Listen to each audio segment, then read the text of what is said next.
महिपाल सिंह मकड़ा श्री राजपूत कर्ण सेना का राष्ट्रीय अध्यक्ष आज आगरा में है और क्यों है पूरा देश जानता है। हमारे ऐतिहासिक पात्र, हमारी ऐतिहासिक धरोहर, हमारे रणबांकुरे राणा सांगा जैसे व्यक्तित्व पर 2 टके का एक राज्यसभा सांसद ओछी टिप्पणी करता है कि वो गद्दार है, उनके वंशज गद्दार है। उसकी उस ओछी टिप्पणी के जवाब में हम लोग लाखों की संख्या में यहाँ है। कोई उपद्रव नहीं कर रहे।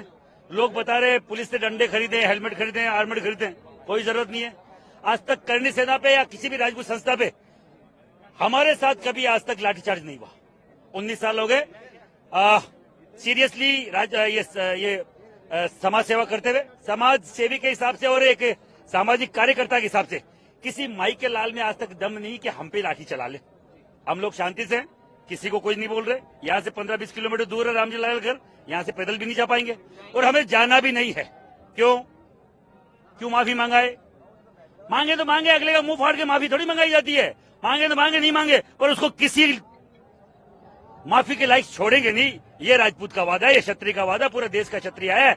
और इनकी चोट, जो नेता की जो सबसे बड़ी चोट होती है वो वोट की चोट होती है। और हम अगर यहाँ से आज कोई निर्णय नहीं आता तो 9 मई को, अप्रैल के बाद 9 मई को महाराणा प्रताप जयंती है, दिल्ली में मनाई जाएगी। मेरे साथ ठाकुर पूरण सिंह जी है और पूरा देश का राजपूत है। यहाँ अगर 2-3 लाख आए तो वहाँ 3 गुना 10 लाख आएंगे। तो आगे की रणनीति है क्या इसके अलावा? देखो, लोगों को लगता होगा कि ये एक मीटिंग करके या एक प्रोग्राम करके इतिश्री कर लेंगे। हम रुकने वाले लोग नहीं है। आज महाराणा प्रताप, महाराणा सांगा की जयंती थी, हमने बहुत शांति से मनाई, मना रहे हैं, शाम तक मनाएंगे। बैठे जहाँ तक बैठे, वहाँ जाने का कोई प्लान नहीं, कोई प्रोग्राम नहीं है। क्यों जाएंगे? हमें यहाँ की परमिशन मिली है। राजपूत के जाए, अनुशासित कौम है और यहाँ रामजी लाल है भी नहीं। वहाँ उसके गेट से तो बात करनी नहीं है, बात करनी रामजी लाल से फेस टू फेस करनी है। जब वो मिलेगा तब करेंगे। दिल्ली में मिल जाएगा। यहाँ से गया है, दिल्ली में शरण ली है, वहाँ मिल जाएगा, पर छोड़ेंगे नहीं। इसका मतलब नहीं कि इसके खंडर से बात करने जाएंगे। हम क्यों जाएंगे? लाखों की संख्या में हम कोई पागल है, फिर फोकट है। इतने हम लोग फालतू नहीं है कि यहाँ अगर रामजी लाल नहीं है तो उठ के हम वहां जाए। हमारा अल्टीमेटम था, सरकार जो है इस पे बाकायदा सख्त कदम उठाए, इसकी राज्यसभा की जो सदस्यता है वो भंग करे, नहीं तो आने वाले दिल्ली में दिल्ली को हिलाएंगे। 9 मई को दिल्ली में आ रहे हैं और लाखों की संख्या में आ रहे हैं। राजपूत कर्ण सेना के राष्ट्रीय अध्यक्ष के तौर पर बोल रहा हूं, दिल्ली में बड़ा ISBT पे या रामलीला मैदान में, दोनों में से एक जगह लाखों की संख्या में हम लोग आ रहे हैं। राज्य सरकार और केंद्र सरकार दोनों को बोलना चाह रहे हैं, जो इसके ऊपर कार्रवाई कर सकते हैं। राज्यसभा के जो सभापति हैं, जो उपराष्ट्रपति धनखड़ जी को बोलना चाह रहा हूं, इसकी राज्यसभा की सदस्यता भंग कर दे। हम तो ये चाहते हैं। और योगी जी और यहाँ की राज्य सरकार को बोलना चाह रहा हूं, एक मूर्ति आगरा में और एक मूर्ति लखनऊ में जल्द से जल्द राणा सांगा की लगाई जाए। जो युवा पीढ़ी को ध्यान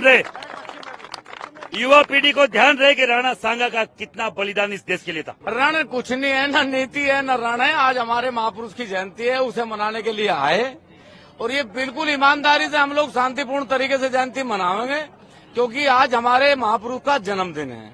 आज हम किसी रण के लिए आए, न नीति के लिए आए। जिसने बयान दिया था उसे आना पड़ेगा मेरे भाई, उसे ही आना पड़ेगा और दंडवत आना पड़ेगा। परिक्रमा ना लौट का करेगा। हम क्यों जा रहे हैं? मतलब क्या मतलब है? परिक्रमा करेगा, दंडवत करेगा, लौट का आवेगा और ये कहेगा, ये कहना पड़ेगा कि मेरे से गलती हुई। पुलिस बहुत लगा दी गई था। अरे पुलिस तो भारत में है, पाकिस्तान की तो लगाए नहीं रखी, मान लिया। भारत की है, बढ़िया, सब हमारे ही तो भाई है। ये कहाँ तक ला रखी अमरीका तक? 9 मई का जिक्र कर रहे थे अभी। 9 मई, हाँ, 9 मई तो ऐसे महापुरुष की जयंती है, पूरे देश में नहीं पूरी दुनिया में, जहाँ जहाँ ये रक्त है पूरी दुनिया में महाराणा प्रताप जी की जयंती मनाई जा। और इस बार दिल्ली में भी, हरियाणा में भी, पूरे देश में जयंती। और मकराना जी ने दिल्ली के लिए कहा तो दिल्ली की भी तैयारी होगी, लेकिन महाराणा प्रताप जी की जयंती तो हर बच्चा अपने घर में भी मनाता है और फिर पूरी दुनिया में बड़े आयोजन करके भी मनाता है। सवाल का थोड़ा बहुत आंसर मुझे मिल गया, लेकिन मैं क्लियरिटी के लिए आपसे पूछ रहा हूँ। आज शाम 5 बजे तक का अल्टीमेटम था, 5 के बाद आज क्या? अरे यार, जिसका रक्त खराब है उसका वक्त खराब है, आज नहीं तो कल खराब है, बस ये समझ लेना।